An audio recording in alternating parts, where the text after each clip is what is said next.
Hi అండి, అందరికీ నమస్తే. Welcome back to my channel all rounder. మేము శ్రీమొక్కలింగం వెళ్ళామండి. శ్రీమొక్కలింగం దగ్గర కూర్మ గ్రామంకి వెళ్తున్నాము ప్రజెంట్ మా ఫ్రెండ్స్తో కలిపి. కొండలు దగ్గరగా ఉన్నట్టున్నాయి. ఇక్కడ నేచర్ చాలా బాగుందండి.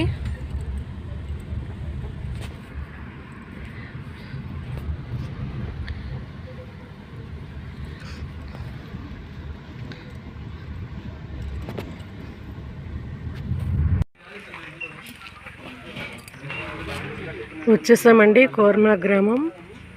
హరే కృష్ణ, సుస్వాగతం. కూర్మ గ్రామం సరళ జీవనం, ఉన్నత చింతనం. ఇదిగోండి ఇస్కాన్ టెంపుల్కి వచ్చాము.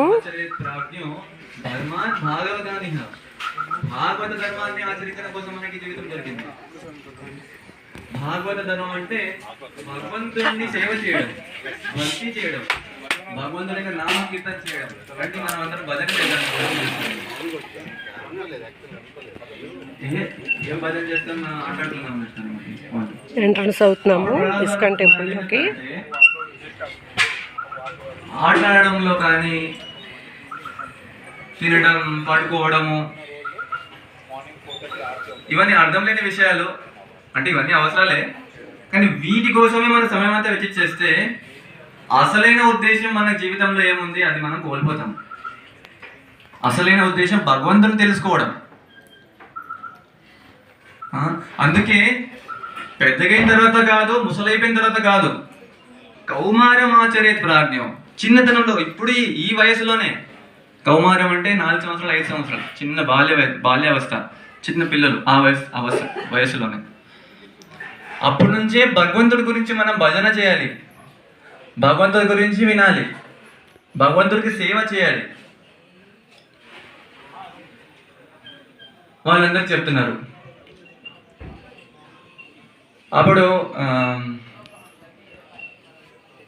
ఈ విధంగా మన జీవితం ఒక విలువ చెప్పేసి వివరించేసి ప్రహ్లాద్ మహారాజ్ వాళ్ళందరికీ భగవంతుడి గురించి బోధిస్తున్నారు, భజన చేపిస్తున్నారు అన్నమాట.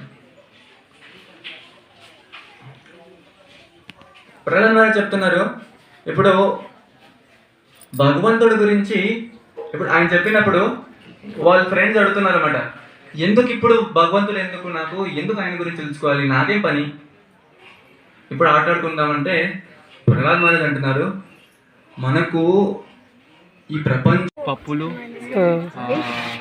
కొర్రలు, అవన్నీ కూడా కొర్రలునా, ఇవన్నీ ఇక్కడ పండిస్తాం. అవును, మరి మీకు వాటర్ ఎలాగ వస్తుంది ఇక్కడ మీరు పండించుకోవడానికి? వాటర్ ఇక్కడ గ్రౌండ్ వాటరే చాలా దగ్గరగా ఉంది మనకు, వర్షాలతో వస్తుంది.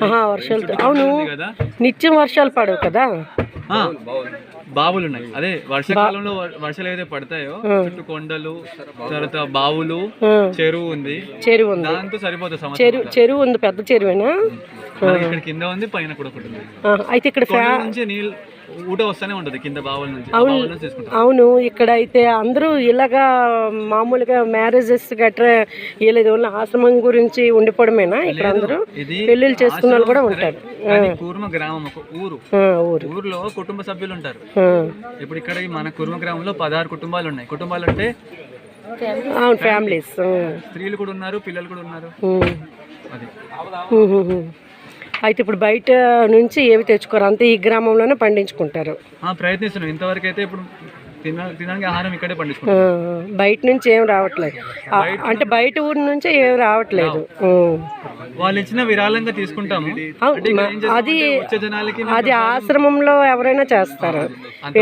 విరాళాలు తీసుకొని, వర్షం పడుతుంది, విరాళాలు తీసుకొని భోజన కార్యక్రమాలు అన్నీ పెడతారు ఇక్కడ.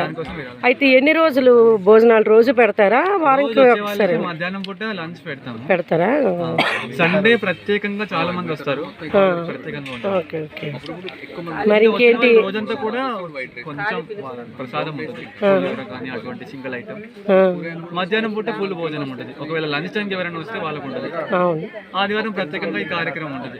అయితే ఇక్కడ ఫారినర్స్ ఎవరైనా వస్తారా? అవుట్ ఆఫ్ కంట్రీస్ నుంచి ఎవరైనా వస్తూ ఉంటారు. వాళ్ళకి మరి విజిటింగ్ ఎక్కడ? వాళ్ళు ఇక్కడ స్టే చేయడం, అదే విజిటింగ్ కాదు, స్టే చేయడం. మాతో పాటు ఆశ్రమంలో ఉంటారు. ఉంటారా? మరి ఇంకా ఏమైనా ఈ కృష్ణుడు దీని గురించి ఇంకేమైనా చెప్పగలరా? కృష్ణుడి గురించి అంటే అంటే అదే ఈ ఆశ్రమం దీని గురించి ఈ ఆశ్రమం ఒక శ్లోకం ఏదైనా చెప్పండి. చెప్తాను. ఆశ్రమం స్థాపించిన ఉద్దేశమే మనకు చూడండి భగవద్గీత. కృష్ణుడు ఇందులో ఇచ్చిన ఉపదేశం ప్రకారం మన జీవిత ఆచరణ ఎలా ఉండాలి ఇక్కడ మేము అభ్యసిస్తున్నాం. కృష్ణుడు ఏం చెప్పారంటే మనకున్న ఈ జీవితము భగవంతుడితో మనకున్న సంబంధాన్ని తెలుసుకోవడం కోసం అది ముఖ్యమైన ఉద్దేశం. ఆ ఉద్దేశం మనం తీర్చుకోవాలంటే మన జీవితంలో ఉన్న మన ఇతర కార్యక్రమాలు, మన శారీరక అవసరాలు తీర్చుకోవడం కానీ, ఆర్థిక అభివృద్ధి, డబ్బులు సంపాదించుకోవడం కానీ, అది లేకుండా బతకలేరు, ఎవరు బతకలేరు. కానీ జీవితంలో ఉన్న కార్యక్రమాలన్నీ కూడా వాటి కోసమే చేసేస్తే అసలైన ఉద్దేశం మిస్ అయిపోతుంది.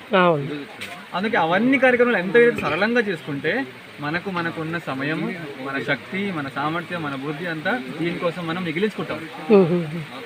జీవితం వచ్చింది ఆధ్యాత్మిక కార్యక్రమం. మన ఇక్కడ కుర్మగ్రామంలో ఉన్న దినచర్య అటువంటిదే. ఉదయం లేవడంతోనే మేము 4కి లేచి 4:30 అందరూ కలుసుకొని కీర్తన చేస్తాం. భగవంతుడు మంగళారతి అవుతుంది మందిరంలో. ఊర్లో ఉన్న అందరూ వస్తారు, చిన్నపిల్లల నుంచి పెద్దవాళ్ళు వస్తారు. హారతి టైంకి వస్తారా? అందరూ కీర్తనలు పాల్గొని తర్వాత గంట సేపు అందరూ భగవంతుడికి నామ జపం చేస్తాము. ఆ తర్వాత ఎవరు వాళ్ళ కార్యక్రమాలు వెళ్తారు. మళ్ళీ మధ్యాహ్నం మళ్ళీ మందిరానికి వచ్చి ఉపన్యాసం వింటాం. మళ్ళీ కార్యక్రమాలకు వెళ్ళిపోయి అంటే వ్యవసాయం చేయడం కానీ రకరకాల వాళ్ళ వస్తువులు ఏవైతే ఉన్నాయో. తర్వాత సాయంత్రం మళ్ళీ సంధ్య ఆరతికి వస్తాం అనమాట. మళ్ళీ సాయంత్రం ఉపన్యాసం ఉంటుంది. రోజుకి ఎన్నిసార్లు అండి హారతి ఇస్తారు? మందిరంలో ఆరతి అయితే రోజుకి 5-6 సార్లు అవుతూనే ఉంటుంది. కానీ ముఖ్యంగా మేము సమకూర్చి కీర్తనలో పాల్గొనడం అది 3 సార్లు చేస్తాం. భజన కార్యక్రమాలు ఎన్నిసార్లు అవుతాయి? ఉదయం, మధ్యాహ్నం, సాయంత్రం 3 సార్లు అవుతాయి. కృష్ణుడిని పూజిస్తారా లేకపోతే ఇంకా ఏ దేవుడిని ఆరాధిస్తారా? అది ఇంకా పెద్ద ప్రశ్న. దేవుడు ఒకడే. అవును. అయితే ఇప్పుడు ఈ బ్యాక్ సైడ్ ఉన్నాయి కదా ఇలాగా పెంకులతో ఇల్లులు, అవేనా హౌసెస్ వెనక్కి ఉన్నాయి? ఆ బ్యాక్ అవన్నీ ఉన్నాయి హౌసెస్ ఇప్పుడు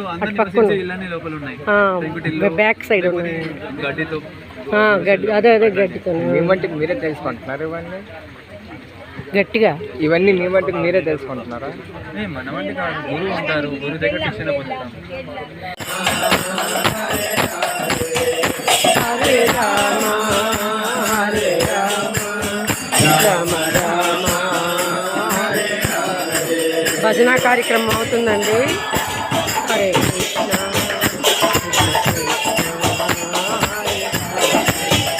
హరే రామ హరే రామ.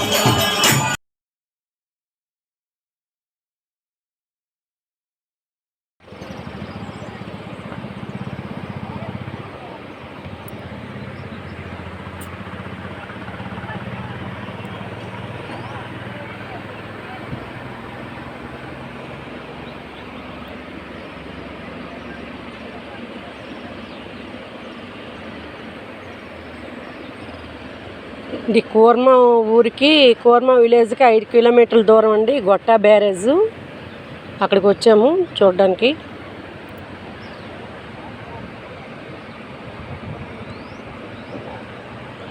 చూడండి చేపలు పడుతున్నారు, చేపలు. Wow super.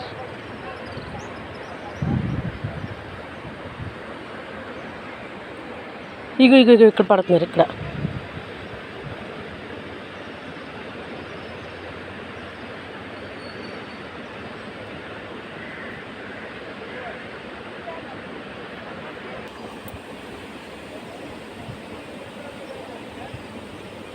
ముగ్గురు వచ్చారు చేపలు పట్టడానికి.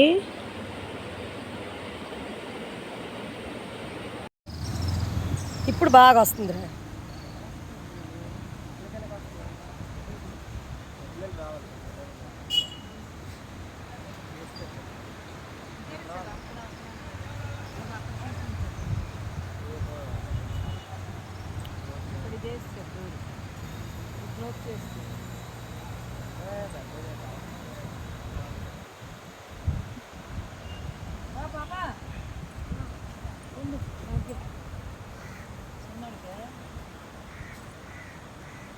ఓకే.